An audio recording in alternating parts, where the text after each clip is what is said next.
Shalom, kita bersyukur pada hari ini oleh perkenanan Tuhan, oleh kasih setia dan penyertaan Tuhan, kita bisa masuk ke tahun baru 2023. Di hadapan kita ada perjalanan hidup yang kita belum tahu kemana arahnya.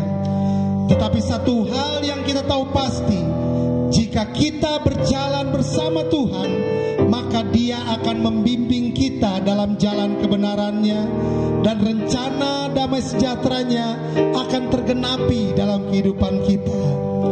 Kita juga percaya Tuhan kita adalah Immanuel yang telah menyertai kita selama 2022, juga akan menyertai kita selama tahun baru 2023 ini. Karena itu, pada pagi ini bersama Home Ministry, kita mengawali tahun 2023 ini dengan ibadah dan persekutuan dengan Tuhan, supaya hadirat-Nya akan selalu menyertai kita sepanjang perjalanan ke depan menjalani tahun 2023. Kami berharap saudara diberkati oleh ibadah awal tahun ini, dan mari kita mulai bersekutu mengawali tahun 2023 ini dari rumah kita masing-masing bersama Home Ministry. Let's start from home. Mari kita berdoa. Kami bersyukur Bapa, kalau pada pagi hari ini Engkau memberikan kami untuk masuk di tahun yang baru, tahun 2023 ini. Semua bukan karena kuat dan gagah kami, semua karena kasih dan anugerah-Mu buat kehidupan kami. Kami boleh katakan Ebenezer, sampai di sini Tuhan bersama dengan kami. Kami percaya kalau Tuhan menolong kami di tahun-tahun yang lalu, Tuhan pasti akan menolong kami di tahun ini ya Tuhan. Oleh sebab itu kami mau bersyukur, kami mau menyembah-Mu, kami mau memuji-Mu bersorak-sorai bersuka cita ya Tuhan. Karena kami percaya Tuhan itu baik, bahwasannya untuk selama-lamanya kasih setia-Mu dalam kehidupan kami. Kami buka ibadah ini awal tahun 2023 di dalam nama Bapa, Tuhan Yesus Kristus dan Roh Kudus. Haleluya, amin. Aku melayangkan mataku ke gunung-gunung, dari manakah akan datang pertolonganku? Pertolonganku ialah dari Tuhan yang menjadikan langit dan bumi. Ia takkan membiarkan kakimu goyang, penjagamu tidak akan terlelap. Matahari tidak menyakiti engkau pada waktu siang, atau bulan pada waktu malam. Tuhan akan menjaga keluar masukmu dari sekarang sampai selama-lamanya. Kami siap memuji dan menyembah-Mu Tuhan. Kami mengangkat setiap hati kami kepadamu Bapa, untuk memuji dan menyembah Engkau Tuhan.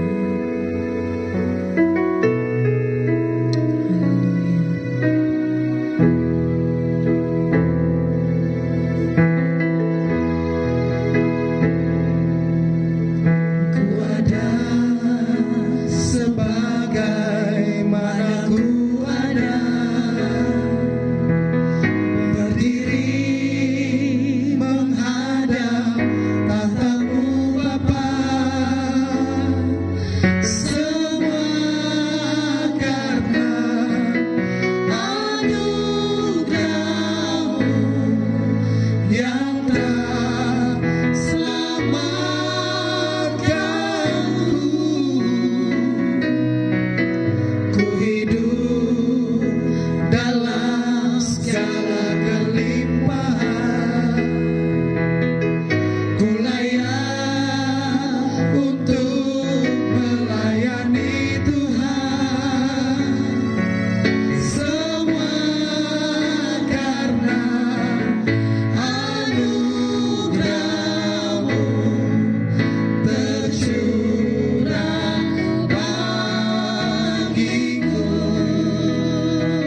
duduk kembali dalam hadirat. Orang yang duduk dalam lindungan yang maha tinggi dan bermalam dalam naungan yang maha kuasa akan berkata kepada Tuhan, tempat perlindunganku dan kubu pertahananku, Tuhanku yang kupercayai. Dengan kepaknya ia akan menudungi engkau, di bawah sayapnya engkau akan berlindung. Kesetiaannya ialah perisai dan pagar tembok. Kita akan masuk lebih dalam lagi untuk mendengarkan kebenaran firman Tuhan. Terima kasih.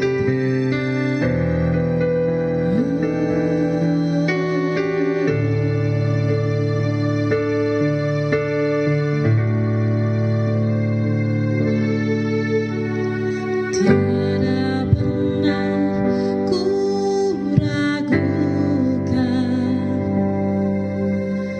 kasih setia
Shalom Sobat Home Ministry dimanapun Anda berada.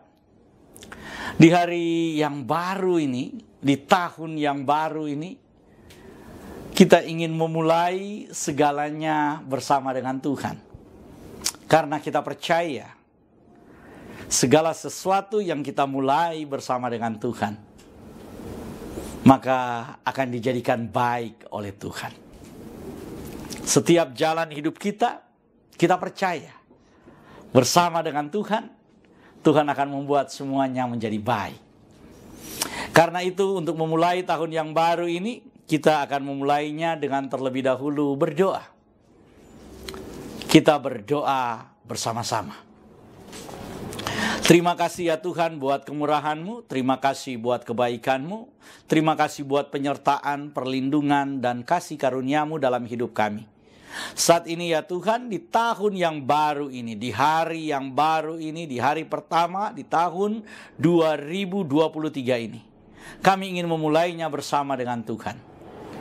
Karena kami ingin menaruh semua aktivitas kehidupan kami, semua hal yang akan kami kerjakan, setiap langkah hidup kami ingin taruh di dalam kekuatan kuasa firman-Mu. Oleh karena itu ya Tuhan, tolonglah kami, ajarilah kami, supaya kami mengerti kehendak-Mu dalam menjalani hari-hari kami di tahun yang baru. Dalam nama Tuhan Yesus, kami sambut firman-Mu. Kita yang percaya diberkati oleh Tuhan, mari kita berkata bersama saya, amin. Kita akan membaca firman Tuhan yang diambil dari surat Rasul Paulus kepada jemaat di Korintus. 2 Korintus pasal yang kelima ayat yang ke-17. Saya akan baca buat saudara-saudara 2 Korintus pasal yang kelima ayat yang ke-17. Demikian firman Tuhan. Jadi siapa yang ada di dalam Kristus, ia adalah ciptaan baru. Yang lama sudah berlalu, sesungguhnya yang baru sudah datang. Saudara, firman Tuhan memberitahukan kepada kita dengan sangat jelas dan dengan sangat tegas. Siapa yang ada di dalam Kristus. Jadi saudara, yang harus kita perhatikan terlebih dahulu, sebelum kita berbicara tentang bunyi ayat selanjutnya, bunyi kalimat selanjutnya, kita harus perhatikan terlebih dahulu, siapa yang ada di dalam Kristus. Kalau saudara dan saya, kita percaya bahwa kita ada di dalam Kristus dan firman Kristus ada di dalam kita, kita menjadi rumah, menjadi tempat kediaman dari Tuhan karena kita ada di dalam Tuhan. Maka selanjutnya dikatakan, ia adalah ciptaan baru. Ia adalah ciptaan baru. Tidak peduli saudara bagaimana kondisi hidupmu hari ini. Tidak peduli bagaimana kondisimu hari kemarin. Tidak peduli bagaimana kondisi dan keadaanmu tahun-tahun yang lalu. Tapi firman Tuhan memberitahukan kepada kita, siapa yang ada di dalam Kristus adalah ciptaan baru. Mungkin engkau berkata, saya adalah orang yang gagal. Mungkin engkau berkata bahwa hidup saya adalah hidup orang yang berantakan. Mungkin engkau berkata, siapa saya? Mungkin engkau sudah menyerah dengan keadaanmu. Engkau sudah menyerah dengan kehidupanmu. Engkau sudah menyerah dengan jalan hidupmu. Engkau sudah menyerah dengan sakit penyakitmu. Tapi firman Tuhan ingin mengingatkan kita hari ini. Siapa yang ada di dalam Kristus, dia adalah ciptaan yang baru. Memangnya apa dampaknya kalau kita menjadi ciptaan yang baru? Memangnya ada efek apa kalau kita diciptakan baru oleh Tuhan? Firman Tuhan berkata selanjutnya, yang lama sudah berlalu. Yang lama itu sudah berlalu. Hidupmu yang lama sudah berlalu. Karena sekarang engkau sudah ada dalam Tuhan. Di bawah tangan Tuhan yang kuat, firman Tuhan katakan, serahkanlah semua kekhawatiranmu. Di bawah tangan Tuhan yang kuat, lemparkan ketakutanmu. Lemparkan kekhawatiranmu. Lemparkan semua kelemahan dan kegagalanmu. Kenapa? Karena kamu sekarang ada di dalam tangan Tuhan yang kuat. Ada di dalam kendali Tuhan. Oleh karena itu dikatakan yang lama itu sudah berlalu. Saudara dan saya mungkin adalah bagian dari orang-orang yang gagal. Kita mungkin adalah orang-orang yang sudah menyerah dengan kondisi, dengan keadaan kita, dengan situasi kita. Mungkin saudara hari ini mengikuti ibadah ini dan saudara kemudian mendengar firman Tuhan ini, saudara sedang menangis dan berkata bahwa saudara sudah hampir menyerah dengan sakitmu. Saudara sudah hampir menyerah dengan kondisi ekonomimu. Saudara sudah hampir menyerah dengan kondisi keadaanmu, dengan kondisi keluargamu. Tapi saya ingin beritahukan kepada saudara, firman Tuhan itu ya dan amin. Ketika Tuhan berkata kamu adalah ciptaan baru dan yang lama sudah berlalu, yang baru itu sesungguhnya sudah datang. Hal-hal yang baru telah Tuhan siapkan buat kita. Harapan yang baru Tuhan sudah siapkan buat kita. Keadaan yang baru kita percaya Tuhan berikan buat kita. Status yang baru Tuhan berikan untuk saudara dan saya.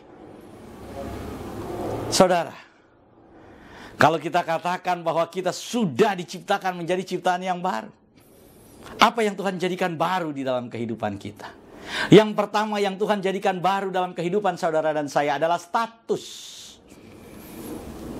Status saudara dan saya diubahkan oleh Tuhan. Apa maksudnya? Apa artinya? Saudara, dulu sebelum percaya Yesus, status kita adalah orang berdosa. Dulu sebelum percaya Yesus, status kita adalah orang yang lemah. Dulu sebelum percaya Yesus, status kita adalah tawanan hukum dosa. Tidak ada manusia yang tidak terlepas dari hukuman. Itulah status kita, orang-orang terhukum, orang-orang berdosa, orang-orang yang dikalahkan oleh daging, orang-orang yang gagal, orang-orang yang lemah. Tapi firman Tuhan hari ini memberitahukan kepada kita, itu semua sudah engkau tinggalkan sebagai bagian yang lama dari kehidupanmu. Itu adalah kehidupan yang lama. Sekarang engkau melangkah di jalan yang baru. Statusmu diubahkan oleh Tuhan. Bukan lagi orang berdosa, bukan lagi orang terhukum, tapi Tuhan sudah ubahkan kita menjadi orang yang dibenarkan, menjadi orang yang dikuduskan, menjadi orang yang diselamatkan. Jadi status ini penting, saudara. Kalau saudara berkata bahwa saya dulu adalah hamba dosa, saya dulu adalah tawanan daripada apa? Daripada hukum maut, daripada hukum dosa. Saya tertawan di dalam daging saya tertawan dalam keinginan-keinginan daging saya. Sekarang ketika engkau percaya kepada Kristus, maka engkau bukan lagi sebagai tawanan. Saudara dan saya bukan lagi sebagai seorang tawanan, tapi kita adalah orang-orang yang dimerdekakan oleh Tuhan. Orang-orang yang dimerdekakan oleh Kristus. Kita telah menjadi ciptaan yang baru. Status kita diubahkan oleh Tuhan. Dari orang berdosa menjadi orang benar. Dari orang berdosa menjadi orang kudus. Dari tawanan dosa menjadi orang yang merdeka. Luar biasa. Jadi yang pertama yang Tuhan ubahkan dari hidup kita adalah status kita.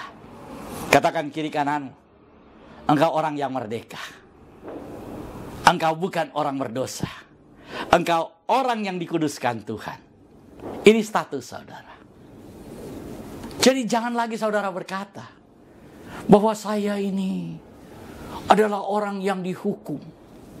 Nanti saya akan dihukum di dalam neraka jahanam. Wah. Enggak, saudara. Saudara dan saya adalah orang-orang yang sudah ditebus oleh Kristus. Saudara dan saya adalah orang-orang yang sudah diselamatkan oleh Kristus. Dan saat ini Tuhan ada di sorga menyediakan tempat buat saudara dan saya. Supaya saudara dan saya selalu ada bersama dengan Kristus. Supaya di mana aku berada, kata Yesus, kamu pun berada. Supaya di mana aku ada, di situ juga kamu ada. Kalau kamu ada di dalam aku, maka di mana aku ada, kamu ada di situ. Kalau aku ada di sorga, maka kamu ada di sorga. Kalau aku ada di tempat yang diberkati, penuh dengan kelimpahan, penuh dengan kebaikan, penuh dengan kemurahan, maka engkau pun ada di tempat itu. Yang kedua, saudara, apa yang dijadikan baru oleh Tuhan? Apa yang diubahkan oleh Tuhan? Apa yang diperbaharui oleh Tuhan? Mari kita perhatikan di dalam Injil Matius pasalnya yang kedua. Injil Matius pasal yang kedua, saudara.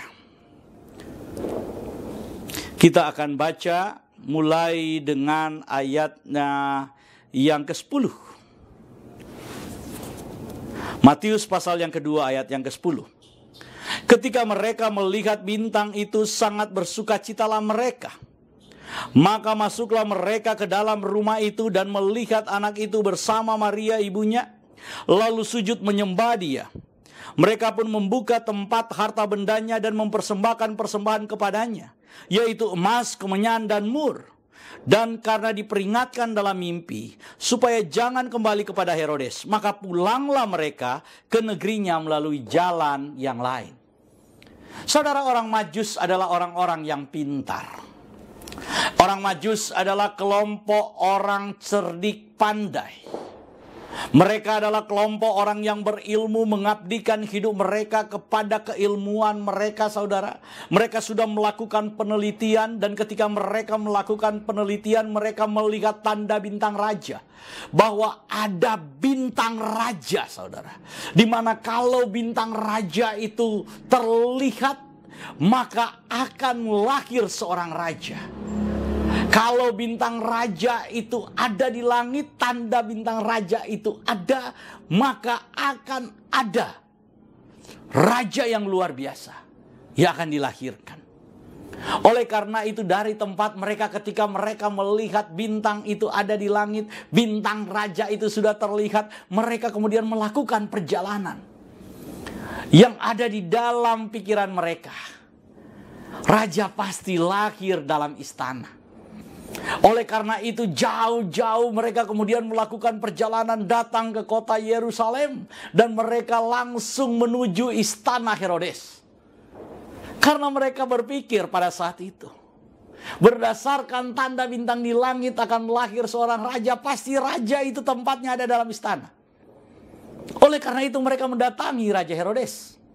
Mereka datang ke istana Herodes untuk mencari di mana raja yang baru dilahirkan itu. Tapi mereka tidak menemukan raja yang dilahirkan di tempat itu. Mereka kemudian melihat siasat dari Herodes. Oleh karena itu, saudara, mereka terus melihat bintang, tanda bintang di langit. Mereka terus melakukan pencarian di mana anak yang baru dilahirkan itu. Sampailah mereka di rumah tempat Yesus, Maria, dan Yusuf tinggal. Ketika sampai di tempat itu, Yesus bukan lagi seorang bayi. Yesus sudah menjadi anak-anak. Oleh karena itu firman Tuhan berkata di dalam ayatnya yang ke-11, maka masuklah mereka ke dalam rumah itu dan melihat anak itu. Bukan lagi melihat seorang bayi, saudara, yang lagi digendong, bukan. Tapi melihat anak itu bersama Maria ibunya. Saudara perhatikan. Jadi Yesus sudah besar. Mungkin diperkirakan sekitar 2 tahun, saudara, saat itu.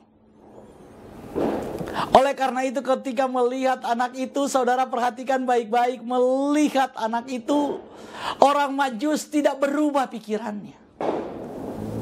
Mereka tidak menjadi kecewa ketika melihat anak itu. Mereka tidak berkata, loh kok anak-anak begini? Kok anak kecil seperti ini? Bukankah yang kita datangi, yang kita cari adalah seorang raja yang mulia, raja yang besar. Tapi ternyata anak ini ada di rumah orang kebanyakan. Anak ini bukan ada di istana, tapi ada di rumah rakyat jelata, rumah orang biasa dan anak-anak biasa. Apa yang istimewa, saudara? Tapi perhatikan baik-baik. Ketika mereka bertemu dengan Yesus, cara pandang mereka berubah. Yang kedua yang diciptakan baru oleh Tuhan adalah cara pandang kita. adalah cara berpikir kita. Karena ada kalanya kita hidup dengan cara berpikir yang salah, dengan paradigma yang salah. Kecenderungan kita ketika melihat sesuatu, maka kita kecenderungannya menghakimi. Kecenderungannya kemudian mengukur keberadaan orang itu. Cara pandang seperti itu diubahkan oleh Tuhan. Orang Majus memiliki cara pandang kalau raja pasti ada di istana. Ya memang begitu cara pandang orang kebanyakan. Tapi ketika bertemu dengan Yesus, cara pandang mereka berubah, saudara. Mereka tidak kecewa ketika melihat Yesus, tapi tekad mereka tetap sama. Dikatakan lalu mereka sujud menyembah Dia. Anak-anak biasa, saudara. Ada di rumah yang sangat sederhana, di tempat yang sederhana. Mereka tidak kemudian berkata salah tempat, kami salah tempat, sorry.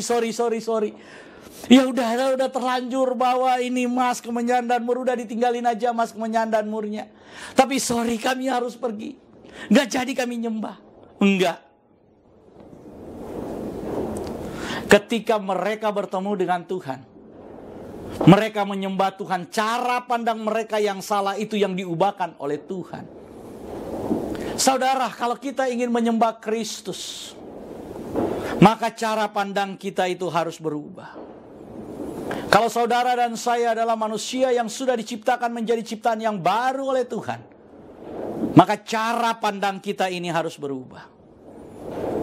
Dari cara pandang yang senang menunjuk orang, dari cara pandang yang senang menghakimi orang, dari cara pandang yang senang kemudian membicarakan kelemahan-kelemahan orang, dari cara pandang yang kemudian merasa diri lebih benar dari banyak orang, saudara harus berubah. Saudara dan saya harus berubah cara pandangnya. Siapa yang ada dalam Kristus, dia adalah ciptaan yang baru. Yang baru yang diperbarui oleh Tuhan adalah pikiran kita. Di dalam Roma pasal yang ke-12, firman Tuhan berkata, hendaklah kamu berubah oleh pembaruan budimu. Cara pandang saudara dan saya harus berubah. Cara pikir kita harus berubah. Karena kalau kita adalah ciptaan yang baru, maka cara berpikir kita harus baru. Baru seperti apa? Baru seperti Kristus. Kita tidak menghakimi orang. Kita tidak mengukur dosa orang. Kita tidak mengukur kesalahan orang. Kita tidak menghakimi orang lain. Tapi yang kita lakukan, kita mengasihi orang lain. Kita memberi kesempatan kepada orang lain. Kita memberitahukan hal-hal yang baik, kabar yang baik buat orang lain. Itulah yang dilakukan oleh Tuhan. Oleh karena itu saudara, pada ayat yang ke-12 dikatakan, dan karena diperingatkan dalam mimpi. Oh saudara, sebelumnya mereka mengandalkan pikiran mereka, sebelumnya mereka mengandalkan pengetahuan mereka, sebelumnya mereka mengandalkan ilmu mereka. Saat ini ketika bertemu dengan Yesus, mereka berubah saudara. Tuhan menyatakan lewat mimpi kepada mereka. Sebelumnya mereka nggak percaya dengan mimpi-mimpi. Sebelumnya mereka nggak percaya dengan penglihatan-penglihatan. Sebelumnya mereka nggak percaya dengan hal-hal seperti itu. Tapi ketika mereka bertemu dengan Kristus, maka bukan cuma pikiran mereka yang diubahkan oleh Tuhan, tapi mata rohani mereka pun diubahkan oleh Tuhan. Sehingga mereka memiliki kepekaan. Apa yang harus mereka lakukan? Apa yang harus mereka laksanakan? Apa yang harus mereka hadapi? Oleh karena itu mereka pergi dengan jalan yang berbeda. Mereka nggak mau lagi dikibulin oleh Herodes. Mereka nggak mau lagi bermain dengan siasat Herodes. Tapi mereka menempuh jalan yang lain. Jalan yang diberikan oleh Tuhan. Saya percaya saudara.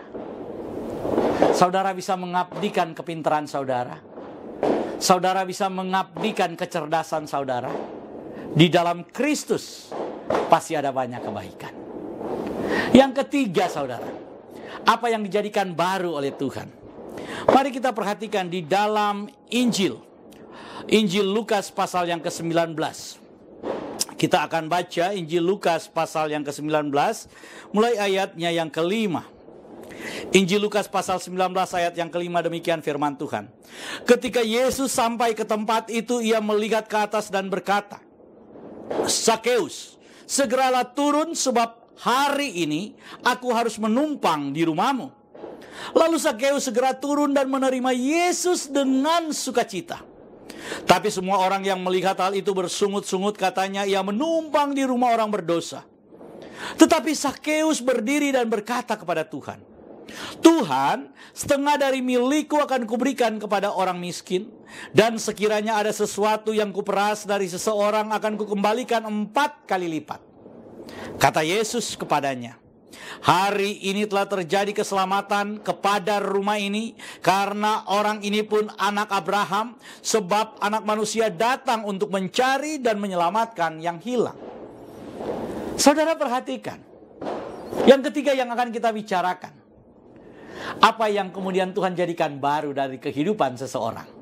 Ketika dia bertemu dengan Yesus, ketika dia percaya kepada Yesus, ketika Yesus ada di dalam hidupnya, apa yang berubah dari kehidupannya? Apa yang dijadikan baru oleh Tuhan? Yang dijadikan baru adalah karakter orang itu dijadikan baru oleh Tuhan. Jadi saudara, ketika kita ada dalam Yesus, nggak mungkin tidak ada karakter kita yang tidak bisa diubahkan oleh Tuhan. Kalau ada yang berkata karakter saya nggak bisa diubah oleh Tuhan, kita bukan berbicara tentang karakter lemah, karakter melankolis. Kita bukan bicara tentang karakter sanguinis. Kita bukan bicara tentang karakter-karakter itu. Yang kita sedang berbicara adalah karakter daging kita. Karakter daging kita yang melekat di dalam diri kita, itu yang diubahkan oleh Tuhan. Mari kita lihat, belajar dari Sakeus. Sakeus adalah orang yang sangat kaya. Pada ayat yang kedua dikatakan dia sangat kaya, saudara. Dia adalah kepala pemungut cukai yang sangat kaya. Tetapi sebagai seorang pemungut cukai, karakter dari Sakeus adalah karakter orang pelit. Karakter Sakeus bukan cuma pelit, tapi dia adalah orang yang curang. Dia adalah orang yang licik. Sakeus adalah seorang pemeras. Inilah karakter dari Sakeus. Saudara, licik itu adalah karakter daging. Pelit itu adalah karakter daging. Jadi yang kita bicarakan di sini bukan karakter sanguinis, bukan karakter melankolis, bukan karakter secara psikologis, ilmu psikologis seperti itu, bukan. Yang kita bicarakan ini adalah karakter daging dan karakter rohani. Jadi karakter daging yang melekat dalam diri Sakeus itu, dia adalah orang yang curang, dia adalah seorang pemeras, dia adalah orang yang licik, dia adalah orang yang pelit. Ini karakternya Sakeus, saudara. Karena itu dia kaya. Tukang peras, licik, curang, culas, pelit. Nah, sudah. Tapi ketika dia bertemu dengan Yesus, ketika Yesus menyapa dia, ketika Yesus menumpang di rumah dia, saudara, firman Tuhan berkata begini, ini yang dikatakan oleh Sakeus. Inilah perubahan yang terjadi dalam diri Sakeus. Sakeus berdiri dan berkata kepada Tuhan, Tuhan, setengah dari milikku akan kuberikan kepada orang miskin. Dan perhatikan, sekiranya ada sesuatu yang kuperas dari seseorang akan kukembalikan 4 kali lipat. Karakter yang sangat pelit, saudara. Orang yang sangat pelit berkata, ku kembalikan 4 kali lipat. Waduh. Orang yang pelit kemudian berkata, setengah dari milikku akan kuberikan kepada orang miskin. Kalau sebelumnya, saudara, orang miskin, keluarga aja gak kebagian. Bahkan ada yang berkata, dosanya aja gak dia mau dia bagi. Apalagi kekayaannya, apalagi miliknya, gak mau dia bagi. Gak akan dapat apa-apa dari dia. Inilah orang pelit, saudara. Kaya tapi pelit. Tapi ketika bertemu dengan Yesus, maka apa yang dilakukan oleh Sakeus? Sakeus berkata, bahwa dengan kekayaan saya nggak bisa membeli keselamatan. Dengan kekayaan saya mungkin bisa beli segalanya. Tapi saya tidak bisa membeli keselamatan. Sekarang keselamatan itu sudah datang dalam kehidupan saya. Apa yang tidak bisa saya beli, apa yang tidak bisa saya jangkau, itu yang kemudian mendatangi saya. Itu yang diberikan Tuhan kepada saya. Harapan saya, itu yang saya terima dari Tuhan. Oleh karena itu saya nggak rugi. Kalau saya berikan semua harta saya berikan semua aset saya berikan setengah kepemilikan saya kepada orang miskin, saya nggak rugi.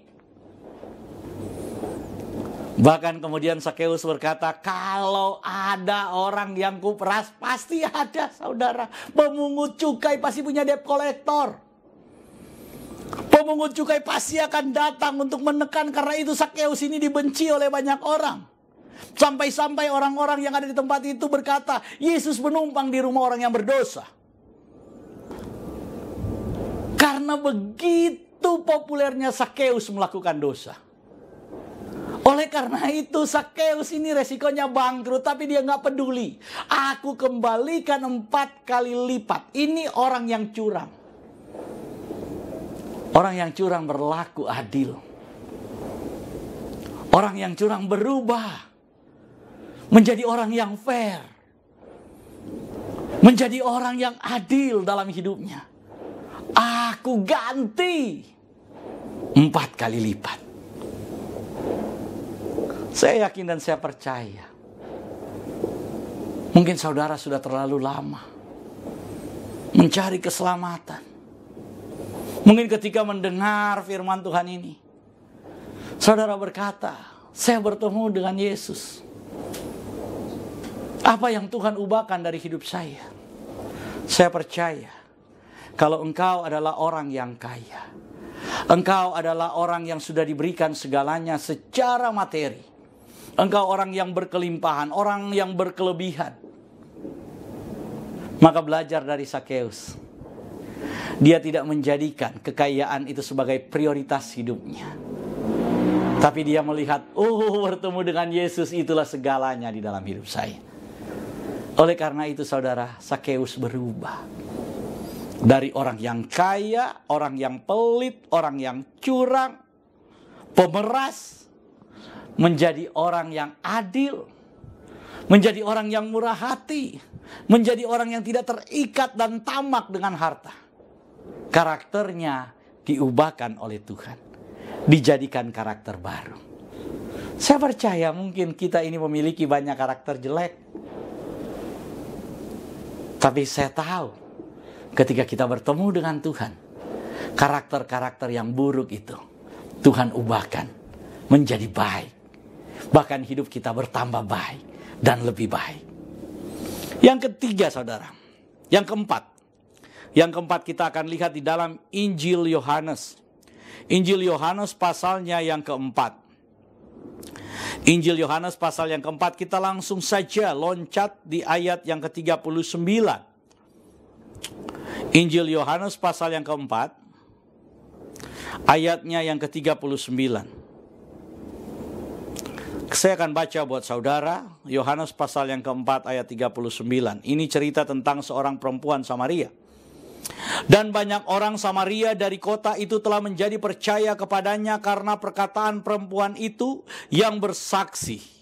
Ia mengatakan kepadaku segala sesuatu yang telah kuperbuat. Saudara, perempuan ini adalah seorang perempuan Samaria. Perempuan Samaria ini adalah perempuan yang gagal.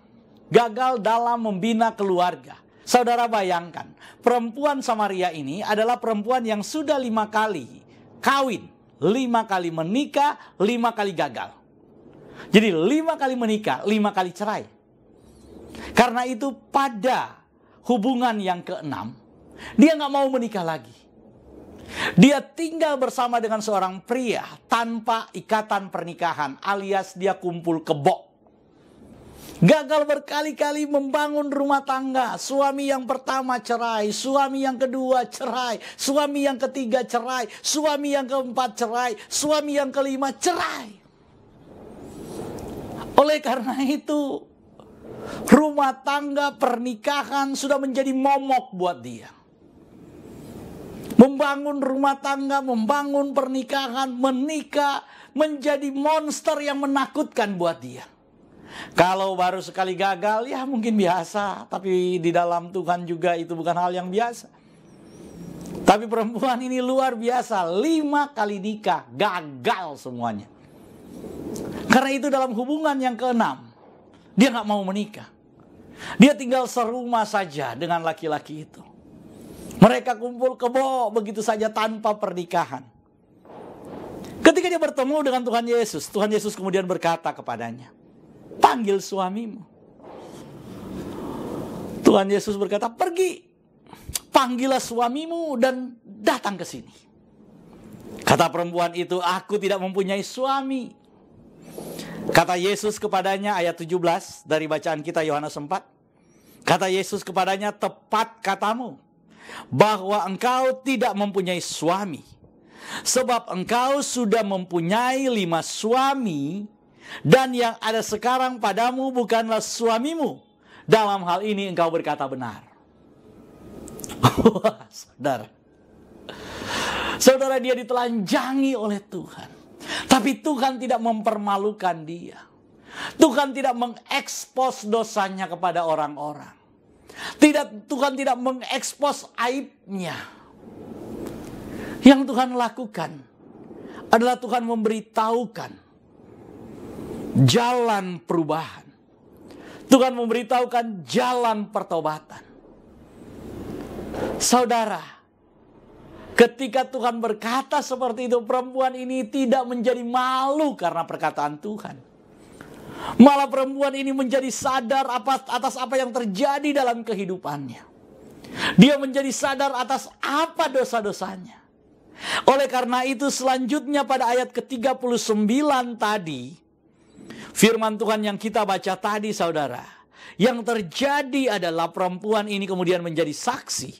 Dan banyak orang Samaria dari kota itu telah menjadi percaya kepadanya. Menjadi percaya kepada Yesus oleh karena perkataan perempuan itu.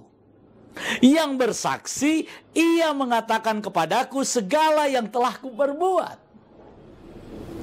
Saudara perhatikan baik-baik. Sudah menjadi rahasia umum dalam masyarakat Samaria siapa perempuan ini. Perempuan kawin cerai, perempuan mungkin tukang goda suami orang.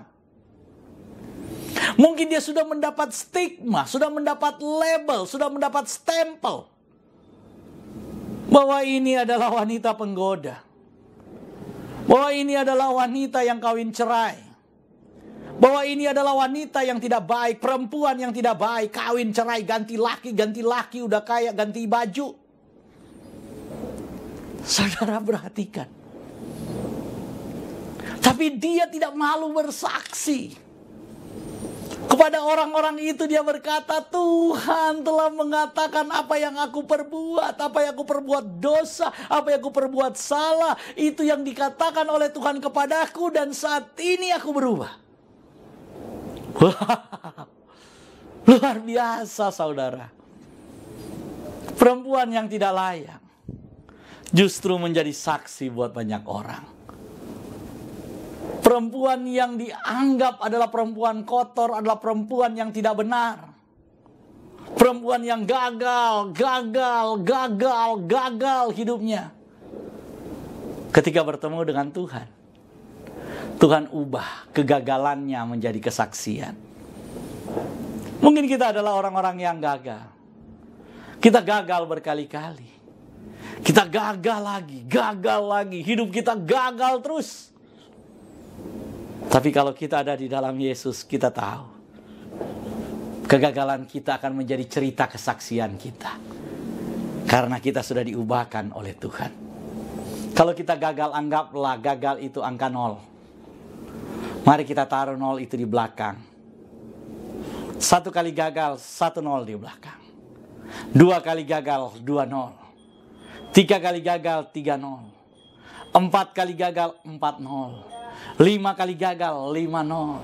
6 kali gagal, 6 0. 7 kali gagal 7-0, 8 kali gagal 8-0, 9 kali gagal 9-0. Ketika engkau sudah gagal dan gagal, perjalanan hidupmu yang engkau cuma bisa lihat adalah kegagalan. 0, 0, 0, 0, 0. Ada waktunya Tuhan menjadi angka 1, berdiri di depan semua angka 0 itu. Maka menjadi berapa angkanya? Karena itu di dalam Tuhan, gak peduli berapa kali kamu gagal. Karena kita percaya kegagalan kita memiliki nilai yang tak terbatas di hadapan Tuhan. Kita boleh gagal, tapi mari kita bangkit. Kita boleh gagal, tapi mari kita bangkit. Karena kita adalah ciptaan yang baru. Dan ada waktunya Tuhan akan berdiri di depan. Sehingga semua kegagalan yang kita lewati menjadi bernilai tinggi untuk saudara dan saya. Selamat merayakan tahun yang baru. Tuhan Yesus memberkati. Semoga di tahun yang baru ini, semua kepenuhan ilahi, semua berkat Tuhan dan semua janji Tuhan tergenapi dalam hidup kita. Amin. Jemaat Tuhan, kita akan masuk dalam sakramen perjamuan kudus. Saya persilakan saudara untuk berdiri. Dan kita mengambil media sakramen, roti dan anggur, atau media yang lain yang ada di tempat saudara, yang sudah saudara siapkan. Dan kita doakan bersama-sama. Kita angkat lebih tinggi dari kepala kita. Dan mari kita berdoa. Tuhan Yesus, saat ini kami masuk dalam sakramen perjamuan kudus. Semua media yang ada di tangan kami untuk sakramen perjamuan kudus ini, kami kuduskan, kami sucikan di dalam nama Tuhan Yesus. Sehingga media perjamuan kudus ini dilayakkan, menjadi layak dipakai untuk menyatu dengan tubuh dan darah-Mu. Dalam nama Tuhan Yesus, kami sucikan dan kuduskan sakramen perjamuan kudus ini. Amin. Kita angkat lebih tinggi roti dan anggur yang ada di tangan kita, atau media perjamuan kudus yang ada di tangan kita. Dan mari kita mengaku bersama-sama. Di dalam nama Tuhan Yesus, saya percaya inilah tubuh dan darah Yesus. Kalau saya makan tubuh Yesus, saya percaya saya dibebaskan dari semua dosa-dosa dan pelanggaran saya. Oleh darah Yesus, semua dosa-dosa saya telah disucikan dan dikuduskan Tuhan. Saya percaya kalau saya makan tubuh dan darah Tuhan Yesus, maka semua kutuk telah dipatahkan. Semua kutuk turunan dan semua kutuk yang mengikat kehidupan saya dipatahkan oleh darah dan tubuh Tuhan Yesus. Saya percaya kalau saya makan tubuh Yesus dan minum darah Yesus, semua sakit penyakit saya disembuhkan oleh Tuhan. Oleh bilur-bilur darah Tuhan Yesus, aku telah disembuhkan. Saya percaya kalau saya makan tubuh Tuhan Yesus dan minum darah Tuhan Yesus, maka saya akan diberikan tubuh kebangkitan yang sama dengan tubuh Tuhan Yesus. Sehingga ketika Yesus datang di awan-awan yang permai, saya menyatu dengan tubuh Tuhan Yesus. Dalam nama Tuhan Yesus, saya terima tubuh dan darah Tuhan Yesus. Jadilah sesuai firman Tuhan. Mari kita angkat tubuh Yesus dan kita katakan sama-sama, inilah tubuh Tuhan Yesus. Kita makan sama-sama dalam nama Tuhan Yesus. Kita angkat cawan yang berisi darah Tuhan Yesus. Dan kita minum sama-sama dalam nama Tuhan Yesus.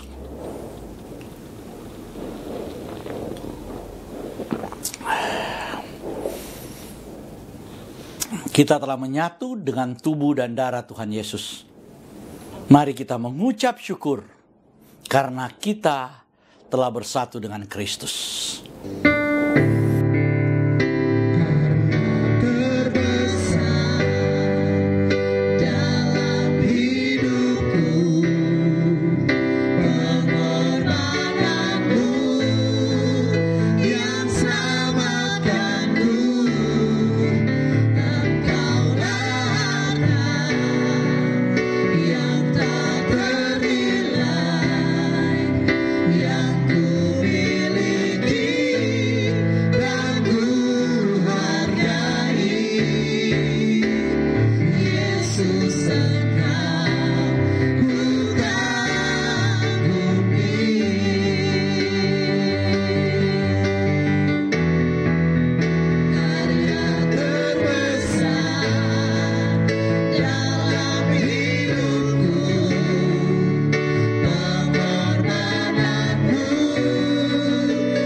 Dari Home Ministry bahwa Home Ministry pada saat ini menyampaikan selamat memasuki tahun baru tahun 2023 kepada para sahabat Home Ministry, dan kita akan tetap melakukan pelayanan yang masih menitik beratkan kepada pelayanan secara virtual yang berupa pembinaan dan pengajaran firman Tuhan supaya kita semua semakin dewasa di dalam Tuhan. Atas nama Gembala dan pimpinan Home Ministry, kami menyampaikan selamat memasuki tahun baru 2023. Tuhan Yesus memberkati.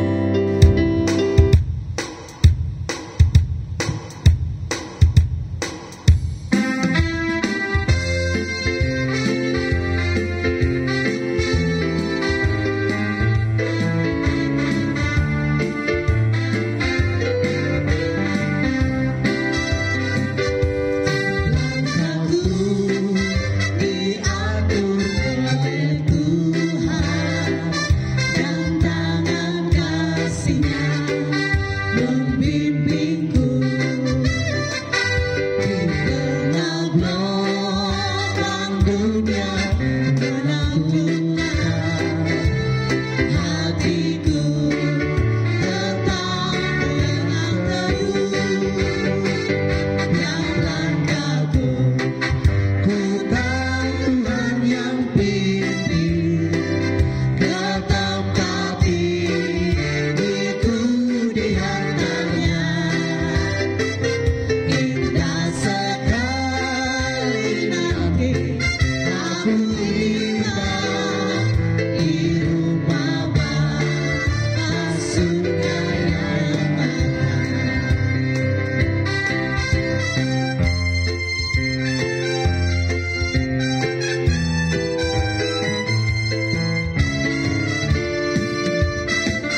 Jemaat Tuhan, milik Tuhan, kita sudah berada di penghujung acara ini dan kita akan tutup ibadah kita.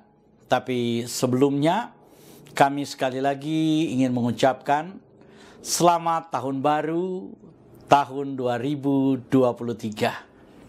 Kita percaya bersama dengan Tuhan akan selalu ada berkat-berkat yang baru buat saudara. Tuhan menyertai kita sampai selama-lamanya. Karena Dia adalah Immanuel.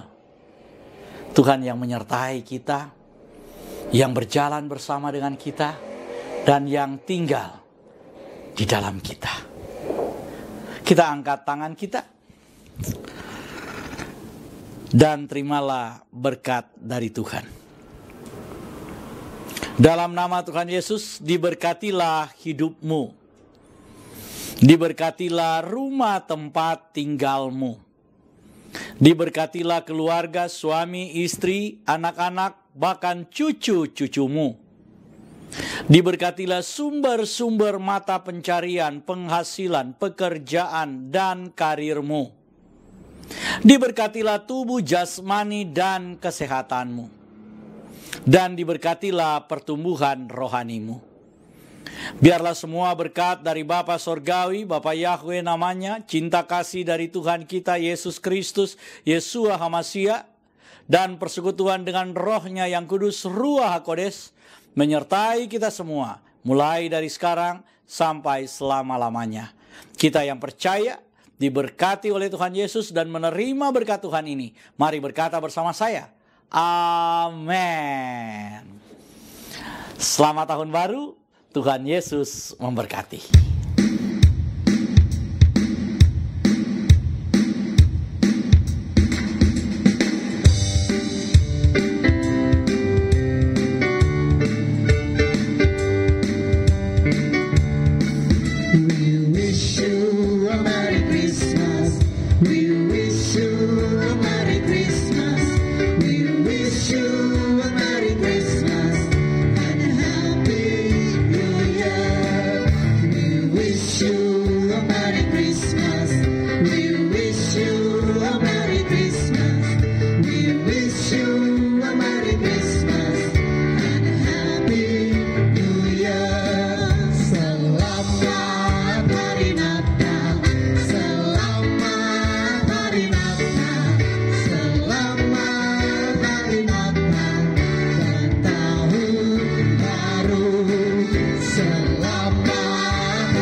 Navidad.